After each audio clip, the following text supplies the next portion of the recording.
Hello friends, मैं आपका दोस्त राहुल राजपूत आपका स्वागत करता हूं आपके अपने चैनल ईरा स्टडी में। दोस्तों, तो जैसे कि मैंने लास्ट वीडियो में आपको बताया था कि हम कंपनी लॉ पढ़ेंगे एलएलबी का पेपर नंबर 4 सेमेस्टर का K4001। देखो, K400 4 से मतलब 4 सेमेस्टर, 001 का मतलब पहला पेपर। ठीक है, ये चौधरी चरण सिंह यूनिवर्सिटी का एलएलबी 3 ईयर का पेपर है। 3 ईयर मतलब 6 सेमेस्टर, जिसके अंदर हम 4 सेमेस्टर का paper number first company law की बात करेंगे। तो इसमें सबसे पहला टॉपिक था हमारा formation of company. Formation of company के अंदर एक यूनिट है, यूनिट बनाया हुआ मैंने कि यूनिट 1 में मैं बता रहा हूं मैं अपने लेक्चर के अंदर कि history of company legislation in India. आज का पूरा लेक्चर सिर्फ इसके ही होगा। चैनल को सब्सक्राइब नहीं किया तो सब्सक्राइब कर लीजिएगा, क्योंकि मैं अपने इस चैनल पे पूरा कंपनी लो पेपर नंबर K4001 को एक्सप्लेन करके पूरा रेगुलर क्लासेस ले रहा हूँ, बिल्कुल फ्री ऑफ कॉस्ट में। अपने दोस्तों को शेयर कर दीजिए, जितने भी आपके फ्रेंड्स हैं, जितने भी जो भी आपका ग्रुप है, जो भी आपका लॉ स्टूडेंट है जो लॉ पढ़ रहे हैं, डेफिनेटली आपको 100 नहीं 200% आपको मेरी इस वीडियो से हेल्प मिलेगी आपके एग्जाम में। वीडियो को सुनिए, समझिए। जो नोट्स पे इसका स्क्रीनशॉट ले लीजिए। अभी नोट्स आपको प्रोवाइड नहीं करा रहा हूँ, बट आने वाले क्लासेस में मे भी पॉसिबल कि जब मेरे पूरा ये तैयार हो जाएगा नोट्स, मैं ज़रूर प्रोवाइड कराऊंगा। उसका कॉस्ट होगा, फ्री ऑफ कॉस्ट होगा, वो बात का डिसीजन है। चलिए शुरू करते हैं। ये आ गया unit 1 history of company legislation in India. देखो भाई, कहता है कि कंपनी लॉ की क्या हिस्ट्री रही है, कंपनी लॉ की क्या हिस्ट्री रही है इंडिया के अंदर। तो हमने इसको पहले दो भागों में बांटा, प्री इंडिपेंडेंस एरा और पोस्ट इंडिपेंडेंस एरा।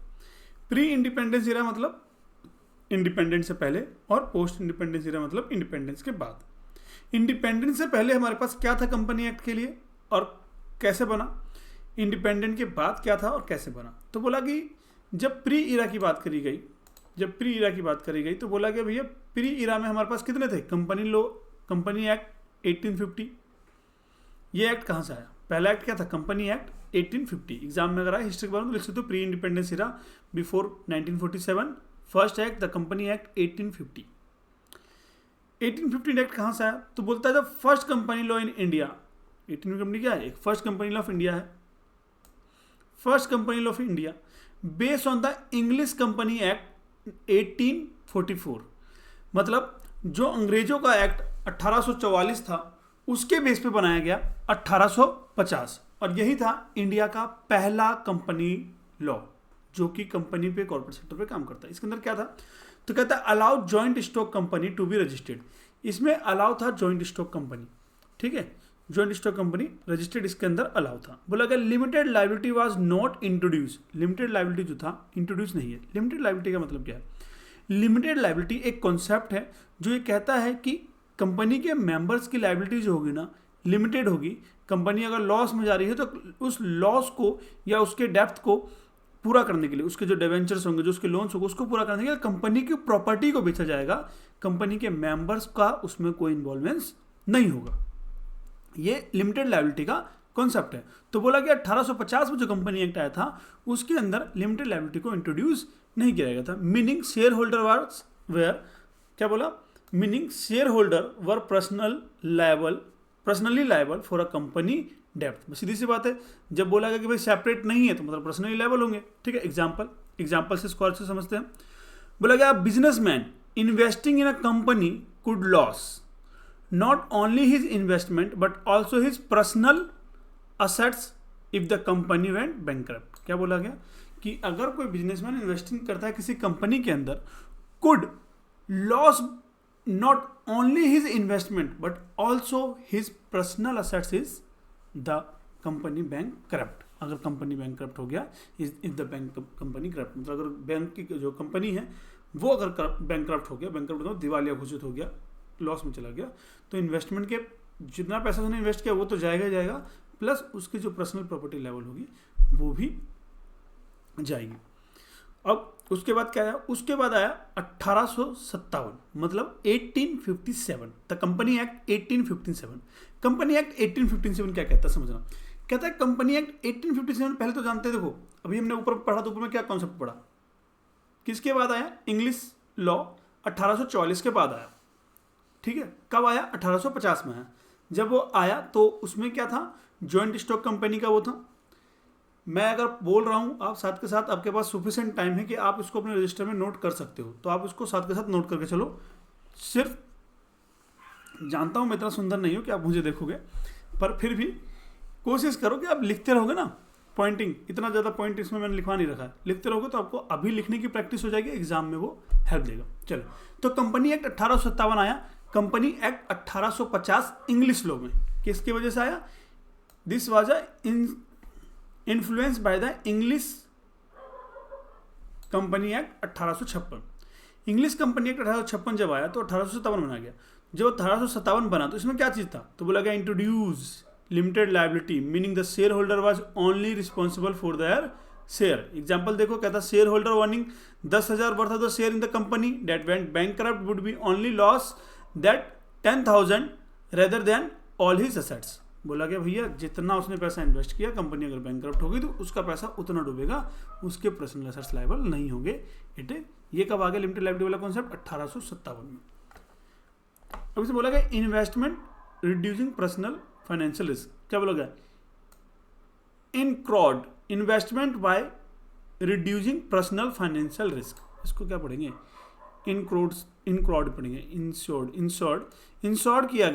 इंश्योर्ड किया गया कि भैया अब इन्वेस्टर का फाइनेंशियल रिस्क जो था वो कम हो गया। क्या कम हो गया? Financial risk. फाइनेंशियल रिस्क कम कैसे होगा? सीधी सी बात है भाई, जो पैसा मैंने इन्वेस्ट किया, कल को कंपनी अगर डूब गई तो वही पैसा डूबेगा ना। मेरा पर्सनल जो अभी तक 1850 में ये हो रहा था कि भाई मेरा पर्सनल लायबल हो रहा था, है ना, कि कंपनी डूब गई तो उसके डेप्थ को कंप्लीट करने के लिए अगर मैं इन्वेस्टर हूँ तो कंपनी जो डूब गई तो उसके डेप्थ को कंप्लीट करने के लिए मुझे अपनी जेब से पैसा देना पड़ा था। अब वो यहाँ नहीं देना पड़ रहा है। ठीक है, चलो फिर आया 1866। क्या आया? 1866 कब आया? जब 1862 में इंग्लिश आया। ये किसके बेस पे था? इंग्लिश लॉ के अंदर। अब 1862 क्या लेके आया? 1862 क्या ले? तो introduce to circular corporate documents. Introduce किया गया to circular crucial corporate documents. अब ये दो डॉक्यूमेंट्स इंट्रोड्यूस किए गए 1866 में, ठीक है, जो बेस था 1862 के। कौन से डॉक्यूमेंट्स? MOA AOA। MOA मतलब मेमोरेंडम ऑफ एसोसिएट्स, AOA मतलब आर्टिकल ऑफ एसोसिएट्स। अब जो ये मेमोरेंडम ऑफ एसोसिएशन है और आर्टिकल्स ऑफ एसोसिएशन है, ये है क्या, इसमें होता क्या? देखो डिटेल में पढ़ेंगे। अभी हमने यहाँ पे क्या पढ़ना है कि डिफाइंड द कंपनी ऑब्जेक्ट्स। इसके अंदर डिफाइन किया गया कंपनी ऑब्जेक्ट्स थे। जब मैं कंपनी लॉ पढ़ाऊंगा, जब प्रॉपरली एक्ट पे आऊंगा ना, तो किस सेक्शन में आएगा मेमोरेंडम ऑफ एसोसिएट, इसमें क्या होता है, किसकी साइनिंग होंगी, पूरी चीज़ डिटेल में पढ़ेंगे। अभी सिर्फ हम एक हिस्ट्री पढ़ रहे हैं कि भाई ये कहाँ क्या है। जब हमारी हिस्ट्री कंप्लीट होगी, धीरे धीरे हम कंपनी लॉ पे जब पूरी तरीके से स्टैंड हो जाएंगे ना, जब हम सेक्शन बाय सेक्शन पढ़ेंगे, तो मैं आपको एक एक सेक्शन के अकॉर्डिंग बियर एक्ट में क्या लिखा हुआ है वो भी बताऊंगा, प्लस आपको ये भी बताऊंगा कि एग्जाम में किस तरीके से आप उसको पॉइंट ऑफ यूज करके याद करके रख सकते हो, है ना, किस तरीके से उसके लाइन को तोड़ तोड़ के मैं आपको लिख के भी दूंगा।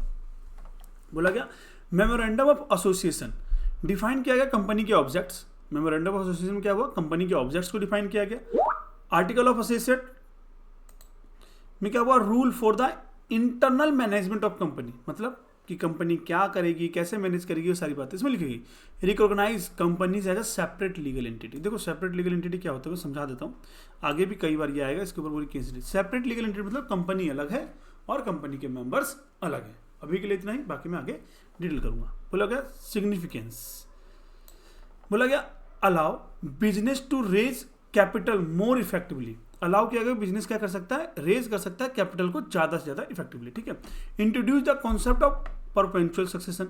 देखो परपेंचुअल सक्सेशन क्या होता है?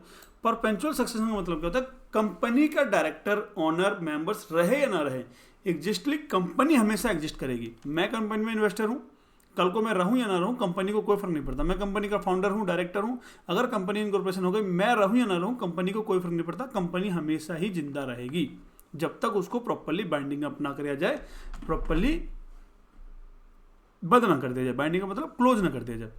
क्लोज करने के भी दो पैटर्न होते हैं, ये भी मैं आगे जाके आपको बताऊंगा कंपनी लॉ जब मैं आपको पढ़ाना चालू करूंगा। अभी सिर्फ हिस्ट्री की बात करते हैं। Meaning a company existence continue even if it's on changes, हाँ भाई कंटिन्यू होता चाहे कुछ भी चेंजेस हो, है ना। अब आया कंपनी एक्ट 1913, ये था क्या था, ये भी इंग्लिश लॉ बेस पे था। देखो जब जब अंग्रेजों ने चेंज किया तब तब हमने चेंज किया, जब जब अंग्रेजों ने चेंज किया तब तब हमने चेंज किया, बिकॉज ये उस टाइम पे हम गुलाम थे ना, मरता क्या ना करता, अंग्रेजों ने चेंज कर दिया, हमने चेंज कर दिया क्योंकि हम तो गुलाम है। तो बोला गया था कंपनी एक्ट 1913 कब आया, जब model after the English company act 1908, मतलब 1908 में जब इंग्लिश कंपनी एक्ट चेंज किया गया तो 1913 में भी कंपनी एक्ट इंडिया के अंदर भी चेंज किया गया। बोला गया introduce clear regulation for the company formation management and the binding up अभी मैंने बोला कैसे कंपनी बनता है उसके बारे में डाला गया, मैनेजमेंट के बारे में डाला गया।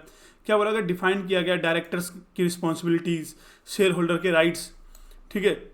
इस्टेब्लिश किया गया the framework of the financial, देखो डायरेक्टर की रिस्पॉन्सिबिलिटी मतलब भाई जो डायरेक्टर होगा उसकी क्या क्या रिस्पॉन्सिबिलिटी होंगी, है ना। Establish the framework of the financial disclosure, कि जो एक जो कंपनी है उसकी फाइनेंशियल डिस्क्लोजर को क्या होगा भाई, वो बैलेंस शीट दिखाएगा, प्रॉफिट एंड लॉस अकाउंट दिखाएगा, कैश फ्लो दिखाएगा, और कौन कौन सी कंपनियों को दिखाना पड़ेगा, क्या इसका टर्नओवर होगा, ये सारी चीज़ें। देखो यहाँ मैंने बहुत छोटी छोटी बातें रखी, क्यों, क्योंकि अगर मैं यहाँ ही सारी बातें पढ़ा दूंगा तो आगे एक्ट में फिर क्या बताऊंगा। तो अभी ये हिस्ट्री है, जब आप पूरा का पूरा सिलेबस कवर करेंगे, एक्ट भी पढ़ लेंगे, तो यहाँ पे लिखने के लिए आपके पास बहुत सारे पॉइंट्स होंगे, ठीक है। हालांकि यहाँ पे क्वेश्चन पूछा नहीं जाएगा आपसे, अगर पूछा भी गया कि भाई कंपनी एक्ट का हिस्ट्री क्या बताओ, 2 पॉइंट डालो, बाकी इनके अंदर सारे एक्ट लिख दो, एक्ट के अंदर 4-4 लाइनें लिख दो, एग्जाम्पल लिख दो, केस पॉइंट्स लिख दो, बहुत होगा 20 मार्क्स का आएगा। 4 मार्क्स का आएगा तो तो एक्ट भी लिख दोगे ना कि इरा से पहले ये सारे एक्ट थे, इसके अंदर ये चीज़ें इंट्रोड्यूस की गई, सुफिशिएंट है, ठीक है। बोला गया एक क्या था, clear regulation of the company, हमें सीधी सी बात है, रेगुलेशन क्या है, कंपनी को कैसे बनाया जाएगा, कैसे चलाया जाएगा, सर मैनेजमेंट और बाइंडिंग अप के बारे में। Even after India and independence in 1947, देखो बोला गया continue to be in force, जो 1913 में एक्ट बना गया उसके अंदर एक क्लॉज डाला गया, बोला गया कि भैया ये कंटिन्यू रहेगा इन फोर्स आफ्टर, नहीं ये बोला गया continue to be in force even after India and independence in 1947, कहता है ये कंटिन्यू था, इसमें कोई चेंजेस नहीं किया। ये जो एक्ट था 1913 का, इसमें क्या था कि ये कंटिन्यू था, ऐसा नहीं लॉ में नहीं लिखा गया कि भैया ये कंटिन्यू रहेगा, बट जब देश हमारा आज़ाद हो गया 1947 में तब भी ये सारी चीज़ें हमारे पास कंटिन्यू थी। इसमें एक इंपॉर्टेंट केस था salmon versus salmon company limited 18, देखो salmon versus salmon company limited बहुत ही फेमस केस लो है। जब भी कोई भी क्वेश्चन आए ना और ना समझ में आए कि भाई वहाँ पे क्या करना है, तो सैलमन वर्सेस सैलमन कंपनी लो तो लिमिटेड फिक्स है ही है, ठीक है। और बहुत इंपॉर्टेंट केस है, आप इसको डिटेल में पढ़िएगा। मैं जितने भी केस लोस हमारे कंपनी लॉ के अंदर आएंगे उनकी भी एक वीडियोस बनाऊंगा केस लॉ करके, और वहाँ पे हर जितने भी कॉर्पोरेट के केस लॉज होंगे पूरी डिटेल में बताऊंगा। यहाँ पे नॉर्मली सिर्फ ये फैक्ट डाला हुआ है, ठीक है, आप इस फैक्ट को रीड कर लीजिएगा। मैं नॉर्मली बताता हूँ कि सैलमन क्या था, एक कंपनी का क्या था वो, मतलब मान लो डायरेक्टर या मेंबर मान लो, उसने अपनी कंपनी में कुछ पैसा इन्वेस्ट कर रखा था, ठीक है, एज अ इन्वेस्टर, है ना, लायबिलिटी या लोन टाइप का दे रखा। तो उसमें यही बात आई कि भैया कंपनी, ये देखो लिखा ना, company is separate legal entity in the share holder, तो वो दोनों सेपरेट अलग अलग थे, ये बात बोली गई, ठीक है। ये चीज़ था, दोनों सेलमेंट with the manufacture from the company himself, major shareholder when the company went bankrupt, creditor sue the himself personally, तो वो पहले लेगा, ठीक है, पैसा, ये चीज़। अब आ जाते हैं भाई पोस्ट इंडिपेंडेंट एरा, भाई आज़ादी के बाद ये रहा post independent era after 1947, company act 1956 आया, ठीक है। किसके बेस पर आया, जब बना और इसने रिप्लेस कर दिया, आज़ादी के बाद जब हमने कंपनी एक्ट 1956 बनाया तो इसने रिप्लेस कर दिया कंपनी एक्ट 1913 को, रिप्लेस कर दिया गया, और independence company law in the India, ये फर्स्ट था। द कंपनी एक्ट 1956 जो था इंडिया का पहला कंपनी लॉ था जो कि आज़ादी के बाद बना था, है ना, the first independence company law of India, पहला इंडिपेंडेंस कंपनी लॉ था इंडिया के अंदर, और जो किसने रिप्लेस किया किसको, कंपनी एक्ट 2013 को, ठीक है। अब बोला गया the providing the compressive legal formation bank the formation management in the liquidation के बारे में बताया, क्या फॉर्मेशन होगा, लिक्विडेशन मतलब वही कंपनी को बंद करने के लिए। द रजिस्ट्रार, आरओसी के बारे में, आरओसी बनाया इन्होंने, क्या करा, स्टैब्लिश करी आरओसी। अब आरओसी क्या होता है, देखो आरओसी मतलब होता है रजिस्ट्रार ऑफ ऑफिस, कि जहाँ पे कंपनी, जब भी कोई कंपनी रजिस्टर्ड करी जाती है, इनकॉर्पोरेशन किया जाता है, तो उसके फॉर्म, उसके सबमिशन, सारी चीज़ें क्या करती है हमें एक जगह होता है ना भी रजिस्ट्रेशन नंबर लेना या कुछ भी रजिस्ट्रेशन लेना, तो डिपार्टमेंट बना हुआ ना सेल टैक्स का ऑफिस का, ऐसे ही आरओसी बना हुआ, रजिस्ट्रार ऑफिस बना हुआ, जिसके अंदर एक रजिस्ट्रार व्यक्ति बैठता है, जहाँ पे जब भी हम कंपनी इनकॉर्पोरेशन करते हैं अपनी डॉक्यूमेंट्स सारी डिटेल वहाँ सबमिट करके आते हैं और वो हमको क्या देता है, सिन नंबर, कंपनी इनकॉर्पोरेशन नंबर। ठीक है, अब बोला गया डिफाइंड, जब कंपनी एक्ट पढ़ूंगा ना तब भी पूरा डिटेल में बताऊंगा आरओसी क्या है, ये सारी चीज़ें क्या है। बोला गया establish the registrar office company act ROC for monitoring companies defined public and private company. क्या बोला गया उसमें डिफाइन किया गया पब्लिक कंपनी और प्राइवेट कंपनी। ये कब डिफाइन 1956 आया तब बताया कौन सी पब्लिक कंपनी होगी कौन सी प्राइवेट कंपनी होगी। बोला गया पब्लिक लिमिटेड कंपनी कौन सी होती है, can be issue share to be public. सीधी सी बात है, पब्लिक लिमिटेड कंपनी कौन सी, लिस्टेड कंपनी होती है जो कि अपने मार्केट को अपने शेयर्स को पब्लिकली इशू कर सकते हैं। प्राइवेट लिमिटेड कंपनी को रिस्ट्रिक्टेड होता है शेयर ट्रांसफर, उसमें रिस्ट्रिक्टेड होता है, requirement approval for the other share holders, share holders के अप्रूवल चाहिए होते हैं, वो पब्लिकली अपने शेयर को ट्रांसफर नहीं कर सकती है। ठीक है, उसके बाद करता है introduce corporate audit and financial disclosure. Company act 1956 में ही ऑडिट को डिफाइन किया गया, इंट्रोड्यूस किया गया कि भाई क्या लेवल होगा ऑडिट करने का। ठीक है, और फाइनेंशियल डिस्क्लोजर भी इसी में है। ग्रोथ ऑफ टाटा ग्रुप, ये एग्जाम्पल है। बोला गया under this law Tata group expand it's business by the register multiple public and private company. जब ये आया कॉन्सेप्ट तब टाटा कंपनी ने क्या करा, मल्टीपल कंपनियां रजिस्टर्ड करी और अपने बिजनेस को क्या करा, उन्होंने ग्रोथ किया। अब आ जाते हैं third point, economic liberalisation and corporate reforms. 1991 से 2020 तक ये सारी चीज़ें आई और amend to be company act 1956 और पोस्ट लिबराइजेशन रिफॉर्म्स किया गया, अमेंड किया गया। बोला गया economics reforms 1991 lead to be major changes in corporate law, बहुत ज़्यादा चेंजेस किए गए कॉर्पोरेट लॉ के अंदर।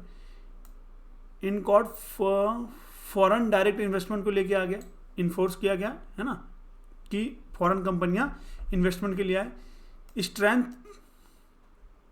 Strength corporate governance and transparency, corporate governance and transparency के स्ट्रेंथ को बढ़ाया गया। फिर इंट्रोड्यूस किया गया सेबी को, security and exchange board of India. SEBI क्या, जो शेयर मार्केट को देखता है ना, स्टॉक मार्केट, शेयर मार्केट में स्टॉक मार्केट के रेगुलेशंस को, रूल को जो बनाया गया 1991 के अंदर सेबी आया और उसको बनाया गया। ये भी सारी चीज़ें आई। इसमें एक लॉ आया सत्यम स्कैंडल, 2009 का एक केस लॉ है। ठीक है, ये क्या कहता है पढ़ते हैं। सत्यम कंप्यूटर सर्विस जो था, जो मैनिपुलेटेड करता था इस financial report, inflation, revenues and profits को। ये क्या कहता है, एक कंप्यूटर सेंटर था जो कि रिपोर्ट क्या कर रहा था, मैनिपुलेट करता फाइनेंशियल रिपोर्ट के लिए। ठीक है, जिसके अंदर क्या कहते हैं स्टॉक मार्केट के को रेगुलेट करने के लिए उसमें ये केस लॉ बना है ना। The strong financial audit laws, तब स्ट्रॉन्ग फाइनेंशियल ऑडिट लॉज बनाए गए कि भैया ऑडिट करने के लिए फाइनेंशियल क्या स्ट्रॉन्ग, मतलब कानूनी सख्त कर दिया गया कानून को, है ना। बोला गया push for the introduce the company act 2013 with better governance norms. बस सीधी सी बात है, जब ये सारी चीज़ें चल रही थी 2013 में सबसे अच्छा गवर्नेंस हो, कंपनी लो बहुत बढ़िया से चलाए, कॉर्पोरेट सेक्टर अच्छा से बने, कोई फ्रॉड ना कर सके, सारी चीज़ें, तब इंट्रोड्यूस किया गया कंपनी एक्ट 2013 को। कंपनी एक्ट 2013 29 अगस्त 2013 में इन्फोर्स हो चुका था पब्लिक के अंदर। मैंने बोला कंपनी एक्ट के बारे में ये हिस्ट्री है, पूरी डिटेल जब हम कंपनी लॉ स्टार्ट करेंगे तब करेंगे, अभी हम सिर्फ हिस्ट्री की बात कर रहे हैं। फिर आया था company act 2013, a modern corporate law, जो कि आज एग्जिस्ट करता है। आज की डेट में अगर कोई भी कंपनी चल रही है, कुछ भी हो, तो उसमें पूरा का पूरा लॉ एंड कानून किसका लगता है, कंपनी लॉ का लगता है। कंपनी लॉ, ये राजी भैया मॉडर्न कॉर्पोरेट लॉ, इसने रिप्लेस कर दिया 1956 को।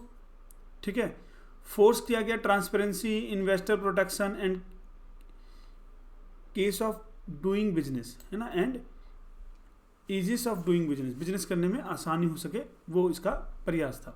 ठीक है, corporate governance and compliances mechanism को, है ना, ब्रिंग द मॉडर्न बना दिया। अब सीधी सी बात है, अब ऑनलाइन हो जाती सारी चीज़ें बदल गई, पहले ऑफलाइन थी। ठीक है, आरओसी के पास जाना पड़ता था बहुत सारे काम के लिए, आरओसी मतलब रजिस्ट्रार ऑफ कंपनी के पास जाना पड़ता था, अब बहुत सारी चीज़ें क्या कर दी गई, ऑनलाइन कर दी गई। देखो कैसे रजिस्ट्रेशन होगा, क्या होगा, ये सारी चीज़ें बताऊंगा। अभी सिर्फ हम हिस्ट्री की बात कर रहे हैं, बार बार रिपीट कर रहा हूँ मेरे, और यहाँ तक आ गए हो ना यार, यहाँ तक आ गए, इतना देख ही लिया तो चैनल को सब्सक्राइब कर दो, बेल आइकन को प्रेस कर दो, क्योंकि अब ये पहला लेक्चर है। ये क्या है, पहला लेक्चर है। देखो यहाँ लिखा ना, first lecture of the history of company law, इसमें मैंने पूरा का पूरा ये खत्म करा दिया हिस्ट्री। अब धीरे धीरे हम कंपनी लॉ की तरफ बढ़ रहे हैं। मैं एक एक चीज़ एक्सप्लेन करके बताऊंगा, केस स्टडीज तक बताऊंगा कि कौन से केस में क्या हुआ, कैसे हुआ, जिससे कि आपको एग्जाम के टाइम पे वो स्टोरी जो हो वो याद रहे और आप लिख सको आसानी से। एग्जाम्पल अब नहीं भी लिख पाओगे तो एग्जाम्पल तो बना ही दोगे ना। की फीचर्स मतलब वही कंपनी का क्या की फीचर्स है। पहला कॉर्पोरेट सोशल रिस्पॉन्सिबिलिटी, CSR इसमें डाला गया, सेक्शन 135 जो कि सोशल वेलफेयर को बढ़ाता है कि भाई कंपनी को मिनिमम इतने परसेंटेज सोशल वेलफेयर करने पड़ेंगे। क्या देखो लिखा हुआ है, large company must be spend in the 2% of their net profit of social causes, that is education, that is health. Example Reliance industry spend करता है CSR fund of the rural development and digital literacy. भाई उसने क्या बोला, 2% अपने turnover का net profit का वो सोशल वेलफेयर करेगा। ये सेक्शन 135 कहता है जिसको CSR बोलते हैं, कंपनी एक्ट 2013 के अंदर। ठीक है, ये इंट्रोड्यूस हुआ। फिर हुआ introduction of the 1% company. Company act 2013 क्या लेके आई, 1% कंपनी के बारे में लेके आई। बोला गया कि एक सिंगल व्यक्ति भी अपनी प्राइवेट लिमिटेड कंपनी कर सकता है, जिसको बोलते हैं a small business owner in the Bangalore can now registered a company without needing additional shareholder. उसको कोई जरूरत नहीं एडिशनल शेयर होल्डर, फिर भी उसने अपनी एक कंपनी बना ली। Allow single enterprise to be start a limited liability company, जो कि लिमिटेड लायबिलिटी कंपनी स्टार्ट कर सकता है। लिमिटेड लायबिलिटी भी कॉन्सेप्ट यहाँ पे आया।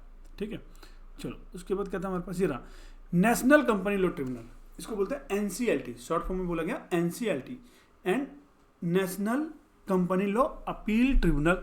देखो NCLT या NCLAT ये क्या था भाई, अब कंपनी खुली अलग अलग, अब हमारा तुम्हारा डिस्प्यूट हो, हम एक पर्सन है, नेचुरल पर्सन है ना, बाय बर्थ हुआ, हमारा बर्थ हुआ है, कंपनी का इनकॉर्पोरेशन किया गया, तो उनके बीच जब कंपनियों के बीच का डिस्प्यूट होगा ना तो किस पे जाएंगे, ट्रिब्यूनल पे जाएंगे, जिसके लिए बनाएगा नेशनल कंपनी ट्रिब्यूनल। उस पर जाकर अपने डिस्प्यूट को सॉल्व करेंगे। ठीक है, ये उनके लिए था। और जब ये नहीं था उससे पहले क्या था, उससे पहले था CLB, जिसको बोलते हैं कंपनी लॉ बोर्ड। ये रहा, इसने रिप्लेस कर दिया CLB को, कंपनी लॉ बोर्ड को, और वो क्या हैंडल कर देगा कंपनी डिस्प्यूट्स।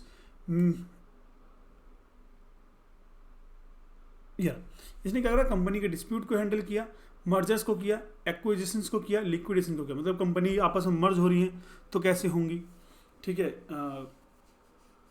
कोई लिक्विडेशन से लड़ाई हो रही है, बंद हो रही है कंपनी तो कैसे होगी, सारी चीज़ें। इंपॉर्टेंट केस लो है इसके अंदर, टाटा सन वर्सेस क्रू मिनिस्टर 2021 सुप्रीम कोर्ट, ये क्या था इसके अंदर केस लो था। ठीक है, अब बात करते हैं, इसके कुछ फैक्ट्स हैं, पढ़ लीजिएगा। ठीक है, यहाँ मैं स्टॉप कर रहा हूँ, स्क्रीनशॉट लेकर आराम से पढ़ लीजिएगा। ठीक है, कोई बहुत ज़्यादा इतना इंपॉर्टेंट नहीं, इसलिए मैं ज़्यादा डील भी नहीं कर रहा हूँ उसके बारे में। रिसेंट अमेंडमेंट है 2019-20 में, ये कुछ अमेंडमेंट है जिसके अंदर in case of doing business of reforms strength independence. Video अगर यहाँ तक देखी है तो चैनल को सब्सक्राइब कर लो, बेल आइकन को प्रेस कर लो और ज़्यादा से ज़्यादा अपने दोस्तों को शेयर कर दो, क्योंकि अब नेक्स्ट वीडियो जो आएगी वो इसके एक सीरीज में चलती रहेगी। प्लेलिस्ट बना हुआ है, अपना आराम से प्लेलिस्ट में सारे वीडियो देखते रहेंगे। जय हिंद, जय भारत।